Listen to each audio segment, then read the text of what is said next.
यो नित्यमच्युत पदाम्बुजयुग्मरुग्म व्यामोहतस्तदितराणि तृणाय मेने अस्मद्गुरोर्भगवतोऽस्य दयैकसिन्धो रामानुजस्य चरणौ शरणं प्रपद्ये. அடியே அன்பான நமஸ்காரங்கள். திருக்கோளூர் பெண்கள் ரகசியம் அப்படிங்கிற அற்புதமான தலைப்புல நிறைய விசேஷமான பாகவதல் பெருமையை நம்ம அனுபவிச்சுட்டு வரோம் இல்லையா. இன்னைக்கு நம்ம அனுபவிக்க போற வாசகம் 70. இந்த வாசகத்துல நம்ம அனுபவிக்க போற ஆச்சாரியன் யார் தெரியுமோ? திருமலையாண்டான். சுற்றி கிடந்தேனோ திருமலையாண்டான் போலே என்ற அற்புதமான வாசகம். இப்ப பொதுவா நம்ம ராமானுஜ வைபவத்துல குரு பரம்பரையில பார்த்தோம்னா ஆச்சாரிய சிஷ்ய சம்பந்தம் ரொம்ப அற்புதமாக இருக்கும். ஒரு சிஷ்யர்களும் அந்த ஆச்சாரியனுக்காக தனியும் தன்னுடைய கைங்கரியங்களை செய்து கொண்டு அந்த வைணவ நெறிகளை எப்படி அவ முறைப்படுத்தி கொடுத்தாலோ அதன் வழியில் நடந்து ரொம்ப பெருமை சேர்க்கிறவாதான் நம்ம நிறைய பேர் கேள்விப்பட்டிருப்போம். ஆனா இன்னைக்கு நம்ம அனுபவிக்கிற திருமலையாண்டான் யார் தெரியுமோ? ராமானுஜருக்கு ஆச்சாரியன், அதாவது ராமானுஜருக்கு திருமுடி சம்பந்தமுடைய ஆச்சாரியன். இப்ப ஆளவந்த சுவாமிகள் காலத்துல நிறைய வைஷ்ணவ பெரியவர்களை அவர் அவரோட வழி நடத்துல, அதாவது அவருக்கு நிறைய சிஷ்யர்கள் இருந்தா அதுல குறிப்பிட்ட ஒரு 5-6 சிஷ்யர்கள் அவர் என்ன பண்ணார், ராமானுஜருடைய அந்த வருகைக்காக காத்திருந்து அவரை செப்பரிடணும் அப்படின்னு சொல்லிட்டு அவளை தயார் நிலையில வைத்திருந்தார். அப்படிப்பட்ட 5-6 ஆச்சாரியர்கள்ல இன்னைக்கு நாம் அனுபவிக்க போற திருமலையாண்டானும் ஒருவர். சுற்றி கிளந்தேனும் அப்படின்னு சொல்லும் போது ஆச்சாரியர்களை சுற்றிதான் எப்பவுமே சிஷியர்களா இருந்துட்டே இருப்பா. ஆச்சாரியர்கள் என்ன சொல்லணும் அதை கேட்பா, அவளுக்கு கைங்கரம் பண்ணிட்டு இருப்பா. ஆனா இந்த இடத்துல ஒரு ஆச்சாரியனாகப்பட்டவர் தன்னுடைய சிஷியனான ராமானுஜருக்காக அவரிடத்திலேயே கிடந்தார் அப்படிங்கிற இந்த வார்த்தைகள் இருக்கு பாத்தீங்களா. இது ரொம்ப அற்புதமான விஷயம். கடைசி வரைக்கும் கேளுங்கோ, ரொம்ப ஆச்சரியப்பட வைப்பா இந்த திருமலையாண்டான் அப்படிங்கிற சுவாமிகள். வாங்கோ இந்த திருக்கோள் பெண் பிள்ளை இதை பத்தி என்ன சொல்ல வரா அப்படிங்கிறத நம்ம அனுபவிப்போம். வாங்கோ.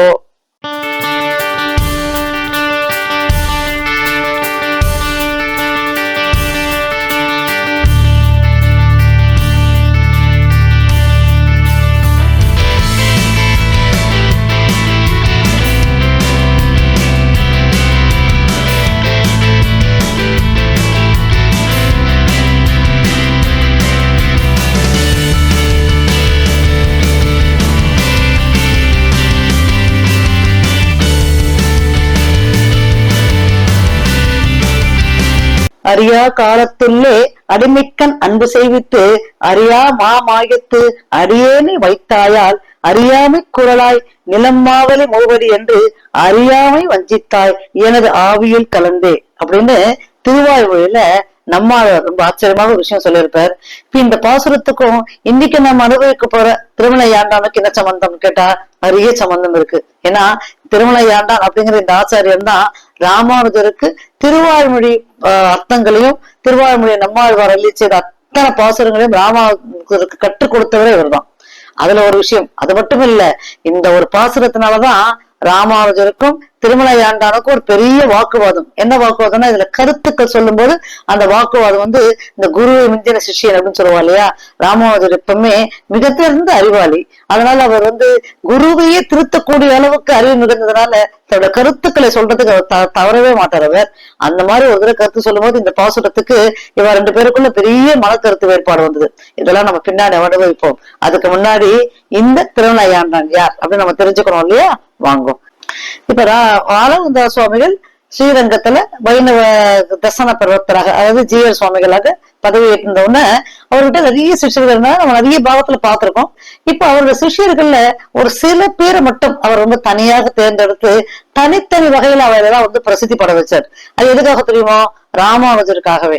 இப்ப அந்த வகையில அவரோட பெரிய நம்பி சுவாமிகள் இருந்தாரு, அது நம்ம போன பாகத்துல பார்த்தோமே. அந்த பெரிய நம்பி சுவாமிகள் அற்புதமான வைணவ கோட்பாடுகள், 4000 திவ்ய பிரபந்தத்தோட பொருள் இதெல்லாம் அவருக்கு கத்துக் கொடுத்தார் ஆளவந்தா சுவாமிகள்.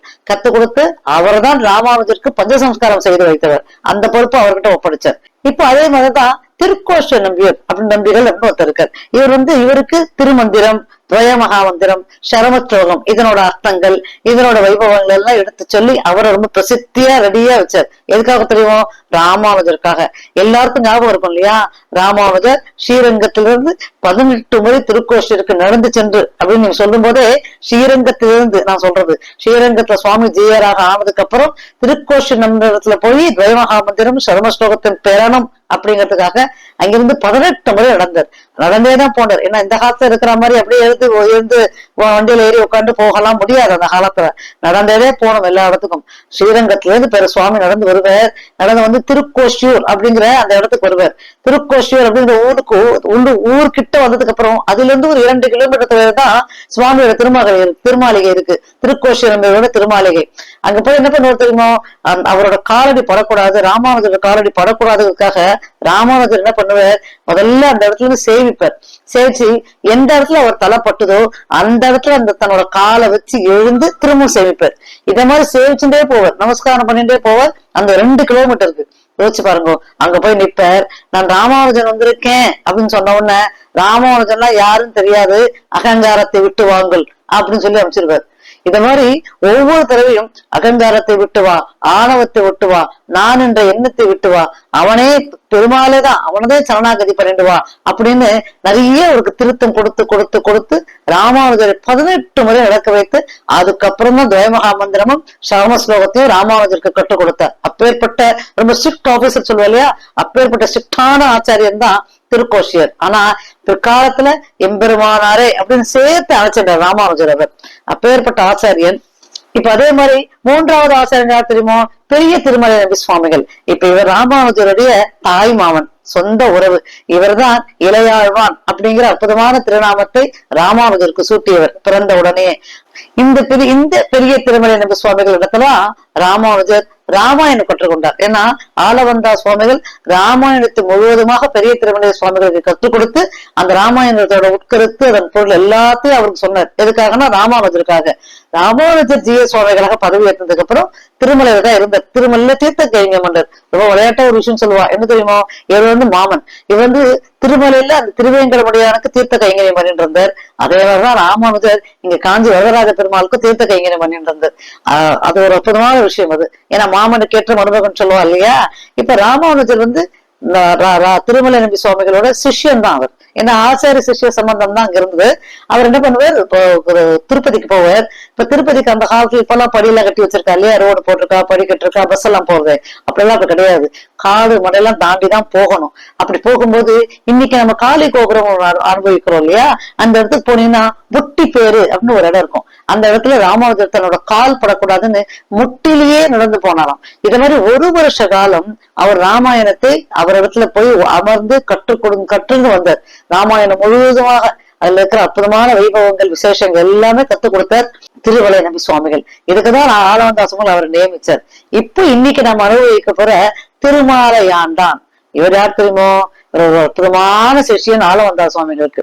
திருமலை ஆண்டான தவிர்த்து அதுக்கப்புறம் இன்னொரு ஆச்சாரியர் இருக்கார். அவர் யார் தெரியுமோ? திருவரங்க பெருமாள் அரையர். இவர் சரமோபாயம் அப்படிங்கிற அந்த விஷயத்தை கத்துக் கொடுத்து அவருக்கு அதுல பிரசித்தி ஆக்கினார். அவர் தான் ராமானுஜருக்கு அதையும் வருகை செய்தார். இது மாதிரி 5 ஆச்சாரியர்கள் பாத்தீங்கன்னா 5 விதமான நதிகள் மாதிரி. அவ ஆளவந்தார் அப்படிங்கிற நதியில சங்கமிச்சவா. அந்த நதியில சங்கமிச்சு அவ எல்லாருமே ராமானுஜர் அப்படிங்கிற அந்த அற்புதமான ஜீவனுக்கு, அந்த அற்புதமான ஆச்சாரியனுக்கு, சிஷியனுக்கு அனைத்தையும் கற்றுக் கொடுத்தார்கள் அப்படிங்கறதுதான் இங்க சொல்லப்பட்ட விஷயம். 74 சிம்மாசனபதிகளை ராமானுஜர் பிற்காலத்தை நியமிச்சார். அதுல இவரோட வம்ச வழியில வந்தவா இவருடைய குழந்தைகளுக்கும் அவர் ஜீயர் சுவாமிகளாக்கி அவளுக்கும் நிறைய பட்டங்களை கொடுத்து இந்த வைணவ சம்பிரதாயத்தை தலைச்சிறந்த முறையில் கொண்டு வந்தவர் ராமானுஜர். இப்போ இந்த திருமலையாண்டான் அவரை பத்தி நம்ம அனுபவிக்கிறோம் இல்லையா. இவர் இந்த ஆண்டான் அப்படிங்கிற பரம்பரையை சேர்ந்தவா. இப்ப இந்த பொதுவா ஆண்டாள் அப்படின்னா என்னன்னா மாலை கட்டுறவா. அந்த காலத்துல இவர் திருமால் இருஞ்சோலை அப்படிங்கிற ஒரு அழகர் மலை, எல்லாரும் கேள்விப்பட்ட கள்ளழகர். அந்த அழகர் மலையில அப்படி அது அருமையான திவ்ய தேசம். அந்த திவ்ய தேசத்துல அவதரித்த மகான் தான் இன்னைக்கு நாம் அனுபவிக்க போற திருமலையாண்டான் அப்படிங்கிற சுவாமிகள். இவர் ஞானபூர்ணர் அப்படிங்கறத இவரோட திருநாமம். இவர் இந்த குடுமி வைசீக குடும்பம் சொல்லுவா இல்லையா, அந்த குடும்பத்துல அந்த அந்தனர் குலத்துல அவதரித்த அற்புதமான மகான் இவர். இப்ப இவர் 1988 பிறந்து 1078 வரைக்கும், அதாவது 988 கிட்டத்தட்ட 90 வயது வரைக்கும் அந்த திருநட்சத்திரம் வரைக்கும் அவர் இருந்தார். அவர் இப்ப இந்த 988 சொல்லும் போது ராமானுஜர் அவதரித்தது 1017. அப்ப கிட்டத்தட்ட பாத்தீங்கன்னா ஒரு 20-25 வயசு பெரியவர் அவர் திருமலையாண்டான் சுவாமிகள். ஏன்னா ஆளவந்த சுவாமிகள்ட்ட இருந்து அவர் இருந்தார். இப்போ இந்த சுவாமிகள் என்னன்னா திருமாலிருஞ்சோலை அப்படின்னு இருக்கு இல்லையா, அங்க அந்த திருமாலிருஞ்சோலையில இருக்கிற அந்த பெருமாளோட அழகையும் அவரோட இந்த சக்திகள் எல்லாம் அழிக்கணும் அப்படின்னு சொல்லிட்டு மலையாள மந்திரவாதிகள் அந்த காலகட்டத்துல ஏதோ முயற்சிக்கும் போது இந்த குலத்துல பிறந்தவா இருந்தா பாருங்க, திருமலையாண்டான் குலத்துல பிறந்தவா அந்த பெருமாளை காப்பாற்றி ஆண்டவர்கள். அதனாலதான் இவாள் அந்த ஆண்டான் பரம்பரை அப்படின்னே சொல்லுவா. இவரோட முன்னோர்கள் அதுல வந்தவர் தான் இவர் திருமலையாண்டான் அப்படிங்கிற இந்த ஆச்சாரியனும். இப்ப இவரும் பாத்தீங்கன்னா அத்தனை பக்தி திருமாலிருஞ்சோலை பெருமாளுக்கு தன்னோட கைங்கரியங்களை அப்படி செய்திருக்கார் விடாம. இவர் ஒரு ஆச்சரியமான விஷயம் இருக்கு. என்ன தெரியுமோ, இவர் ராமானுஜருக்கு திருவாய்மொழி கற்பித்தார் சொன்னேன் இல்லையா. ஏன்னா அவர் தான் நினைவச்சார். திருவாய்மொழி கற்பிச்சுட்டு என்ன பண்ணுவாரா, ஒரு இரவு ஆயிடும். ஏன்னா காலையில போய் ராமானுஜருக்கு எல்லாத்தையும் கற்றுக் கொடுத்தாச்சுன்னா அதுக்கப்புறம் இரவு அப்படி வரும்போது ஒரு பையன் தீவெட்டி பிடிச்சுட்டே வருவான். ஏன்னா இருட்டா இருக்கும் இல்லையா, அதனால தீவெட்டி பிடிச்சுட்டே வருவான். இவர் டெய்லி இது மாதிரி வருவார். ஒரு நாள் என்ன ஆச்சுன்னா தீவெட்டி பிடிச்ச பையன் இல்ல, அவன் ஏதோ உடம்பு சரியில்லைன்னு சொல்லிட்டு அவன் அன்னைக்கு வரல. ஆனா அன்னைக்கும் ஒரு தீவெட்டி பிடிச்ச பையன் கூடயே வந்தானா சுவாமியோட. இவருக்கு தெரியல, இவர் யாரோ நினைச்சிருந்தார். மறுநாள் அந்த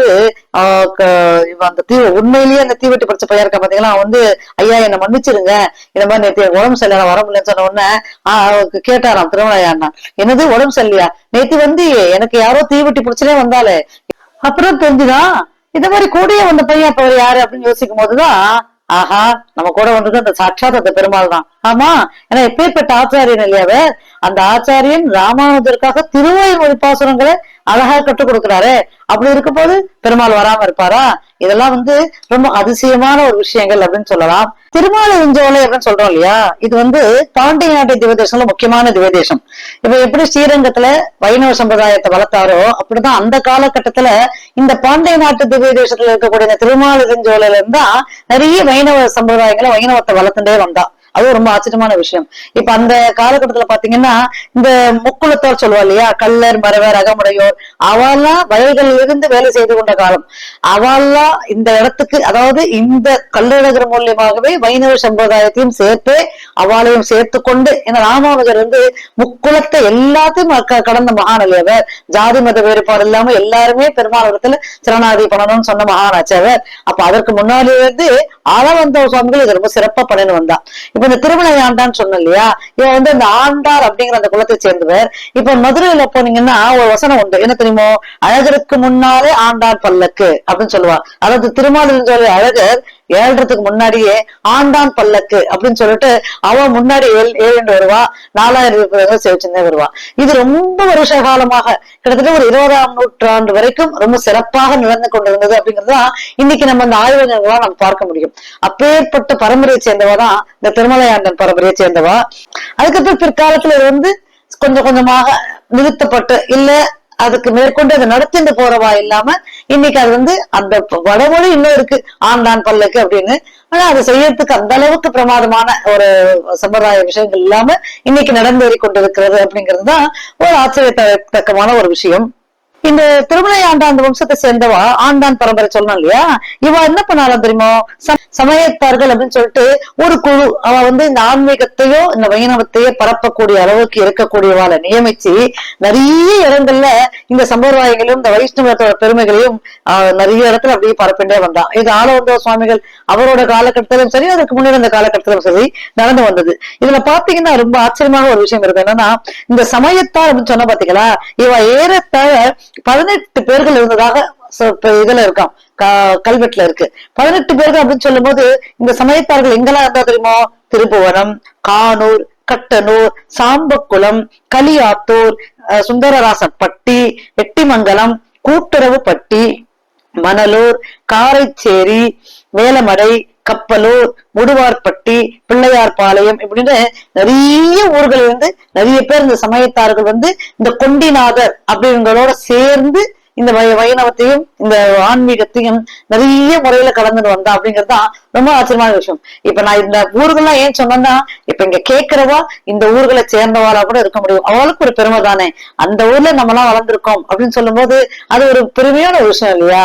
இப்ப அடியேன் பாத்தீங்கன்னா காஞ்சிபுரத்துல இருக்கக்கூடிய நடாதூர் ஆழ்வான் அவருடைய பரம்பரையில அவளோட வம்சாவளியில வந்தவள் தான். இப்ப நடாதூர் சொல்லும்போது ராமானுஜரோட தங்கையின் பையன் தான் நடாதூர் ஆழ்வான். நடாதூர் ஆழ்வான் இருக்கார் இல்லையா, அவருடைய திருப்பேரன் தான் நடாதூர் அம்மாள். இவர் தான் ஸ்ரீபாஷ்ய சிம்மாசனம் சொல்லிட்டு ராமானுஜரோட ஸ்ரீபாஷ்யத்துக்கு ரொம்ப அற்புதமான விளக்கர்கள் கதா காலட்சேபம் அவர் அருமையா பண்ணுவாராம். எங்க தெரியுமோ, காஞ்சிபுரத்துல இருக்கிற கச்சிக்கு வாய்ப்பான் மண்டபம் அப்படின்னு இன்னைக்கும் போனா நீங்க அனுபவிச்சுக்கலாம். அந்த இடத்துலதான் உட்கார்ந்து அவர் இந்த கதா ஸ்ரீபாஷ்யத்தை ரொம்ப சிறந்த முறையில எடுத்துட்டு போனார். இந்த சமயத்துலதான் வேதாந்த தேசிகருக்கு 5 வயசு. இந்த நடாவதூர் அம்மாள் பார்க்க அப்போ நடாவதூர் அம்மாவுக்கு வயசு 105. பாவம் 105 வயசுலயும் அவ்வளவு அழகாக இந்த கதாகாரட்சேபம் பண்ணி இந்த பாஷ்யம் ஸ்ரீபாஷ்யத்தை ஸ்ரீ வைஷ்ணவர்களுக்கு அந்த முறை எடுத்து பரப்பி போனவர்ல ரொம்ப முக்கியமானவர் இவர் சொல்லலாம். அந்த பரம்பரையில் அடியேன் வந்தேன். இது ஒரு பெருமையான விஷயம் இல்லையா? ஏன்னா அந்த அளவுக்கு நமக்கு ஞானம் எல்லாம் இல்ல.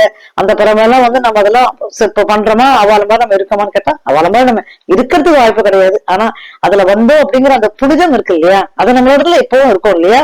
அதத்தான் இந்த இடத்துல எல்லா ஊர்களுக்கும் அதை பத்தினாதான் நான் அத்தனை ஊர்களோட பெயர்களையும் வாசிச்சேன், வேற ஒண்ணுமே இல்லை. இத பத்தின விஷயம் எங்க தெரியுமா இருக்கு? இந்த பட்டய நகல் ஓலை எங்க தெரியுமா இருக்கு? பாண்டிச்சமயம் 18க்கும் அப்படிங்கிற ஒரு பட்டய ஓலை இருக்கு. அதுலதான் இந்த ஆண்டான் சுவாமிகளோட பெருமைகள், அதாவது அவரோட வம்சாவளி பெருமைகள்லாம் ரொம்ப ஆச்சரியமாக சொல்லிட்டு இருக்கு.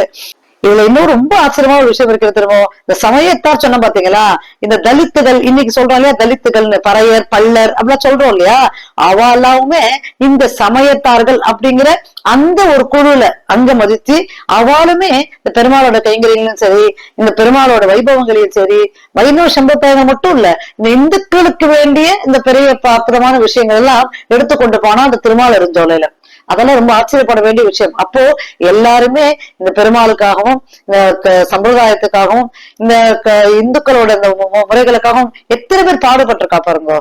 அவளோட வம்சாவளியில 20ஆம் நூற்றாண்டு வரைக்கும் ரொம்ப ஆச்சரியமாக பாடுபட்டிருக்கா அப்படிங்கறதுதான் ரொம்ப குறிப்பிடத்தக்க ஒரு விஷயமா இருக்கு. அந்த வம்சாவளியில வந்தவர் தான் இன்னைக்கு நாம அனுபவிச்சிருக்கிற திருமலையாண்டான்.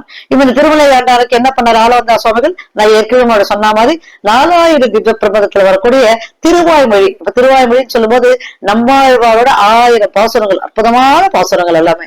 நம்மாழ்வார்னு நம்ம சொல்லும் போது அவர் 32 வருஷம் தான் இந்த மங்களத்துல இருந்தார்.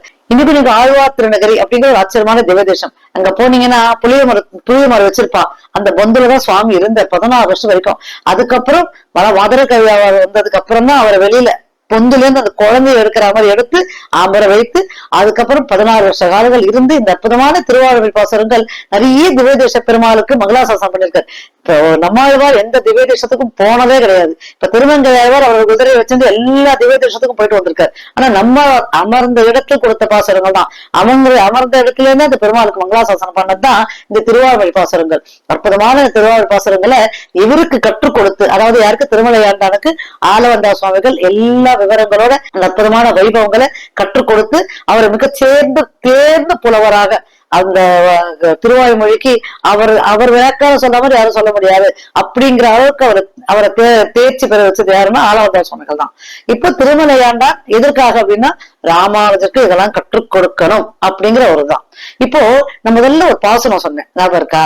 2ஆம் பத்து 3ஆம் திருவாய்மொழி 3ஆம் பாடல் இது. அதான் அறியா காலத்துள்ளே அடிமைக்க நன்கு செய்வித்து அறியா மாமையத்து அரியேனே வைத்தாயால் அறியாமை கோழாய் நிலமாவலி மூவடி என்று அறியாமை வஞ்சித்தாய் எனது ஆவியில் கலந்தே அப்படின்னு சொல்லிட்டு இந்த அற்புதமான பாசுரம். இந்த பாசுரத்துக்கு ராமானுஜருக்கு திருமலையாண்டார் விளக்கம் சொல்லிட்டு இருந்தார். என்ன சொல்லிட்டு இருந்தார்? மாயையா இந்த உலகத்தை ரொம்ப சுலபமா அளந்துட்டு போயிட்டியே, இந்த அரியா பருவத்துல உனக்காக நான் சேவை செய்யக்கூடிய பாக்கியத்தை எனக்கு கொடுத்தியே சுவாமி அப்படின்னு சொல்லி இந்த மாதிரி நீ எனக்கு அந்த பாக்கியத்தை கொடுக்கலனா, இந்த கைங்கரியத்தை கொடுக்கலனா இந்த மாயா உலகத்துல இருந்து நான் காணாமே போயிருப்பேனே அப்படின்னு சொல்லக்கூடியதான விளக்கங்களை தான் எடுத்து சொன்னார். யாரு? திருமலையாண்டா ராமானுஜத்துல. ராமானுஜர் என்ன சொன்னார்னா, அரியா பருவத்துல என்ன கைக்குள்ள வச்சு காப்பாத்தின பெருமாள், அது கரெக்டு தான். ஆனா நான் வளர்ந்ததும் என்ன சம்சார கடலை தள்ளிட்டியே அப்படின்னு திருமலை ஆண்டான் எடுத்து சொல்லும் போது அப்ப ராமானுஜர் சொல்லலாம், இவ்வளவு தூரம் வளர்த்த பெருமாள் கிட்ட இருந்து நாம தான் போய் சம்சார கடத்துல போய் விழுந்து விட்டுமே தவிர்த்து பெருமாள் நம்மளை தள்ளி விடல. இப்ப இந்த இடத்துல ராமானுஜர் என்ன பண்ணாராம், குறுக்கிட்டாராம்.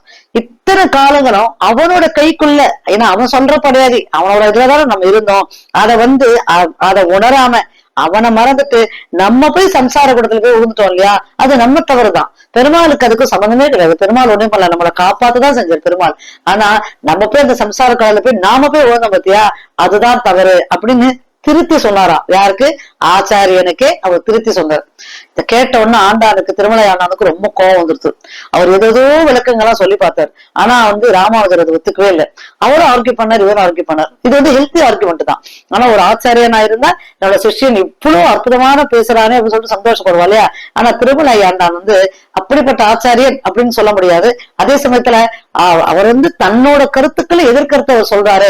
ஏற்கனவே நம்ம யாதவ் பிரகாசர்னு பாத்திருக்கோம் இல்லையா, ராமானுஜர் காலத்துல அவருக்கு குருவா இருந்தவர் இடத்துல இருந்து நிறைய விஷயங்களை அவர் அப்போஸ் பண்ணதுனாலதான் யாதவ் பிரகாஷ் அவர் கொல்லனே தெரிஞ்சார். இப்ப திருமலை ஆண்டானுக்கு ரொம்ப கோபம் வந்துச்சு. நம்ம எதை சொன்னாலும் ஏதாவது ஒரு விளக்கம் சொல்லும் போது ஒரு ஆச்சாரிய சிஷ்யன் வைஷ்ணவ சம்பிரதாயத்துல எப்படி இருக்கணும், ஆச்சாரியன் சொன்னா அது கரெக்டா தான் இருக்கும், ஆச்சாரியன் சொன்னா அதுக்கு மறு பேச்சு கிடையாது, ஆச்சாரியன் தான் முக்கியம் அப்படின்னே வளர்க்கப்பட்டவா இல்லையா. இந்த இடத்துல ராமானுஜர் ஆச்சாரிய ஒரு விஷயம் சொல்லும் போது அதுக்கு உடனே உடன்பாடு இல்லாமல் வேற ஒரு கருத்தை எடுத்து சொல்றது அப்படிங்கிறது அது இவருக்கு பிடிக்கல திருமலை ஆண்டானுக்கு. ஏன்னா இவர் அப்படி வளரல. இவர் ஆளவந்தா சுவாமிகள் என்ன சொன்னாரோ அதை அப்படியே ஏத்துப்பார். இப்ப இவர் அது மாதிரி சொன்ன உடனே ராமானுஜருக்கு மேல அவருக்கு ரொம்ப கோபம் வந்துட்டு என்ன பண்ணிட்டார், உனக்கு திருவாமொழி பாசுரங்கள் நான் சொல்லி தர மாட்டேன் அப்படின்னு சொல்லி நிறுத்திட்டார். இது அப்படியே ஓடித்து. இப்ப இது திருக்கோஷ்யர் சுவாமிகள் நம்ம கேள்விப்பட்டோம் இல்லையா, 18 முறை ராமானுஜர் சர்வ ஸ்லோகத்துக்கெல்லாம் அவர்கிட்ட தானே இதெல்லாம் வாங்கிட்டார், மந்திரங்கள்லாம் வாங்கிட்டார். அவருக்கு ராமானுஜர் ரொம்ப பிடிக்கும். அவர் என்ன பண்ணது, ஒரு இது ஆளவந்தா சுவாமிகளை சேவிக்க வரும்போது திருமலை ஆண்டான் சுவாமிகிட்ட கேட்டார், என்ன சுவாமி ராமானுஜருக்கு திருவாமொழி பாசுரங்கள்லாம் ரொம்ப சரியா சொல்லி கொடுத்துட்டு இருக்கீங்களா, அவர் அங்க எல்லாத்தையும் ஏத்துட்டு இருக்காரா, அவருக்கு எல்லா விளக்கங்களும் எல்லாம் புரிகிறதா அப்படின்னு சொல்லும் போது திருமலை ஆண்டான் சொன்னாராம், எங்க சுவாமி நான் ஒண்ணு சொன்னா அதுக்கு வேற ஒரு வகையில விளக்கம் கொடுக்கிறார், கேட்டா ஆளவந்தா சுவாமிகள் வேலைதான் நான் சொல்றேன் இத அப்படின்னு எடுத்து சொல்றார். எனக்கு அதுல உடன்பாடே இல்லை சுவாமி. நான் என்ன சொல்லி கொடுக்குறேனோ ஒரு ஆச்சாரியன் சொன்னா அது சரின்னு எடுத்துட்டு போனோம், அதை விட்டுட்டு எல்லாத்துக்குமே ஆர்கியூ பண்ணிட்டு இருக்கிற ராமானுஜர் எனக்கு அதை சுத்தமாக பிடிக்கல அப்படின்னு சொன்ன உடனே திருக்கோஷியர் சுவாமிகளுக்கு அப்படியே ஒரு வருஷம் கண் கலங்கிட்டான். ஏன்னா அவர் ராமானுஜரை முழுவதுமாக அறிந்தவர். அவர் அப்படியெல்லாம் ராமானுஜர் கிடையவே கிடையாது. அப்ப சொன்னாராம் திருமலையாண்டான் சுவாமி கிட்ட, என்ன திருமலையாண்டா நீ ராமானுஜர் இடத்துல ஏதோ திருவாரூர் பாசுரங்கள்லாம் கேட்கிறார் அப்படிங்கிறதுக்காக நீ சாதாரணமான எடை போட்டுட்டியே. நல்லா யோசிப்பாரு. மகாபாரதத்துல கிருஷ்ண பெருமானுக்கு யார் குருவா இருந்தார், சாந்தீப மகரிஷி அவர் தான் குருவா இருந்தார். ஆனா சாந்தீப மகரிஷி ஆச்சாரியரான கிருஷ்ணருக்கு குருவா இருந்தார் அப்படிங்கிற பெருமை, அதுக்கு அவர் கர்வப்படலாமா? சாந்தீப மகரிஷி பண்ண முடியாது. ஏன்னா எல்லாத்தையும் கூட உசந்தவர் பெருமாள் இல்லையா. அப்ப அவரே ஆச்சாரியனாச்சே. அந்த ஆச்சாரியன் இன்னொரு ஆச்சாரியன் மூலியமாகத்தான் இந்த உலகத்தை கடக்கணும் அப்படிங்கிறதுக்காக தான் சாந்திப மகரிஷிட்ட ஒரு கத்துன்னு இருந்தார். அத மாதிரிதான் திருமலையாண்டான் இப்ப இங்க ராமானுஜர் உன்னிடத்துல எல்லாம் கத்துக்கிறார் அப்படின்னா அந்த அந்த விஷயங்கள் தான் அவருக்கு எல்லாம் தெரியும். ராமானுஜருக்கு ஆளவந்தா சுவாமிகளோட பரிபூர்ண அனுகிரகத்தோடு தான் இந்த இடத்துல அதனால ஆளவந்தா சுவாமிகளை ஆராதித்து வந்த பெருமாள் தான். ஏற்கனவே நான் சொல்லியிருக்கேன் இல்லையா உங்களுக்கு, ராமானுஜர் இவர் மதுரை கவியாழ்வார் நம்மாழ்வார்கிட்ட இருந்து பெற்ற அற்புதமான விக்கிரகம் தான் இவர். இந்த விக்கிரகத்தை தான் நாதமணி சுவாமிகள் ஆகட்டும், அதுக்கப்புறம் அவர் வழி வந்தவாள் ஆராதித்து வந்தா. இப்ப யார் காலத்துல ராமானுஜரை பார்ப்போம் அப்படின்னு யோசிக்கும் போது ஆளவந்தா சுவாமிகளத்துல ராமானுஜர் அவதரிச்சிட்டார். ஆனா அவர் ஜெயர் சுவாமிகளா ஏத்துக்கிறதுக்கு முன்னாடி பாக்கிறதுக்கு முன்னாடி ஆளவந்தா சுவாமிகள் பரமபதிச்சிட்டார். ஆளவந்தா சுவாமிகள் அந்த இடத்துல ஜெய சுவாமிகளா இருந்து அவர் செய்ய வேண்டிய இந்த வைணவ கைங்கரிகள் எல்லாம் அடுத்தது ராமானுஜர் தான் செய்யணும் அப்படின்னு சொல்லிட்டு நியமித்து போயிருக்காரு இல்லையா. அப்ப ஆளவந்தா சுவாமிகளோட பரிபூர்ண அனுகிரகமும் ஆளவந்தா சுவாமிகள் என்ன நினைக்கிறாரோ அப்படியே அதை சொல்லக்கூடிய அந்த வைபவத்தை தெரிஞ்சவர் தான் ராமானுஜர். நாமெல்லாம் அவருக்கு சிஷ்யனாக, அதாவது அவரை நம்மளோட சிஷ்யனாக ஒரு ஆளவந்தா சுவாமிகள் சொன்னதுக்காக அவர் நம்மளுக்கு சிஷ்யனா இருக்கிற தவிர்த்து இந்த சம்பிரதாயத்தை வளர்க்க வந்த மகானே அவர் தான். அதனால அவரிடத்துல நீ எந்த விதமான மனசாலும் வச்சுக்காது. உன்னோட திருவாய்மொழி விஷயங்களை அவருக்கு தயவு செய்து கத்துக் கொடுத்து அவர் இன்னும் அதை ஒரு கைங்கரியமாக தான் நீ பண்ணணுமே தவிர்த்து நீ ஒரு குரு நான் ஒரு சிஷ்யன் அப்படிங்கிற எண்ணத்துல நீ செய்யக்கூடாது அப்படின்னு சொல்லி திருத்தி படை கொண்டாராம் திருமலையாளனுக்கு அப்பதான் புரிஞ்சுதான். ஓஹோ, அப்ப இவ்வளவு விஷயங்கள் இருக்கா. அப்ப ராமானுஜர் அப்படிங்கிற ஒரு அந்த தெய்வீக மகானுக்காக நம்ம தான் எல்லாம் கத்துக் கொடுக்கணும், நான் தான் கத்துக் கொடுக்கணும்னு நினைச்சுட்டு இருக்கேன். இல்ல, அவருக்கு ஏற்கனவே ஆளவந்தா சுவாமியோட பரிபூர்ண அனுகிரகம் இருக்கு. ஆளவந்தா சுவாமிகளின் மறுபுதிதான் அவர் அப்படிங்கிறத திருமலையாண்டான் அறிந்தது மட்டும் இல்ல, அவரையே சுற்றி வந்தாராம். சுற்றி வந்தார்னா எப்படி தெரியுமோ, அவருடைய மகன் இருக்கார் சுந்தர சோழ தோளுடையார் அப்படின்னு, அவருக்கு அவரை ராமானுஜத்துல சேர்த்து ராமானுஜருக்கு கைங்கரியம் செய்து வைத்து, இவரும் ராமானுஜருக்கு திருமுடி சம்பந்தபடி ஆசிரியராக இருந்தாலும் ரொம்ப அற்புதமாக அவருக்கு பணிவிடை செய்ய, அவருடைய அந்த வைணவ விஷயங்களுக்கு, இந்த சம்பிரதாயங்களுக்கு என்னெல்லாம் செய்யறாரோ, ராமானுஜர் என்ன கைங்கரியம் எல்லாம் பண்றாரோ அதெல்லாம் அவரும் சேர்த்து கொண்டு அவரையே சுற்றி சுற்றி வந்தாராம். சுற்றி சுற்றி வந்தார் அப்படின்னு சொன்னா இல்லையா, இந்த இடத்துல அதான் திருக்கோளத்துல எடுத்து சொல்றான். சுற்றி சுற்றி வந்தாரு. அப்படியா நான் இருக்கேன். அவர் என்ன ஆனாலும் ஆச்சாரியன். அவர் ராமானுஜருக்கு திருமுடி சம்பந்தமுடைய ஆச்சாரியனாக இருந்தாலும் ராமானுஜரோட அந்த அபரீதங்களை புரிஞ்சுட்டு, உங்களோட அபரீதங்கள், ஏன்னா ராமானுஜருக்கு தான் இந்த விஷயங்களை எடுத்து சொல்லிட்டு இருக்கா, உங்களோட அபரிதமான அந்த விஷயங்களையும் உங்களோட அற்புதங்களை தெரிஞ்சுட்டு அதில் சிறிதளவும் பொறாம இல்லை இல்லையா, அதை செய்து கொண்டு வந்தார் இல்லையா, அதுதான் இங்க அற்புதமான விஷயம். அததான் திருக்கோளத்துல ராமானுஜத்தை எடுத்து சொல்றான். இப்படிப்பட்ட ஆச்சாரியனை, இப்படிப்பட்ட ஆச்சாரிய சிஷ்ய சம்பந்தம் எந்த இடத்துல கிடைக்கும் சுவாமி? அப்படி யாராவது ஒரு நல்ல ஆச்சாரியன் இருக்க முடியுமா? அந்த மாதிரி நான் இங்க இந்த பெருமாள் இடத்துல இல்லையே, வைத்தமாதி பெருமாள் இடத்துல இப்படி விட்டுட்டு ஓடுறேனே சுவாமி அப்படின்னு ராமானுஜரை சொல்லி எழும்போது ராமானுஜர் அவரை சமாதானப்படுத்தி, இப்போ இது அடுத்த வாக்கியமான சூழர்வு கொண்டேனும் திருக்கோஷியார் போலே.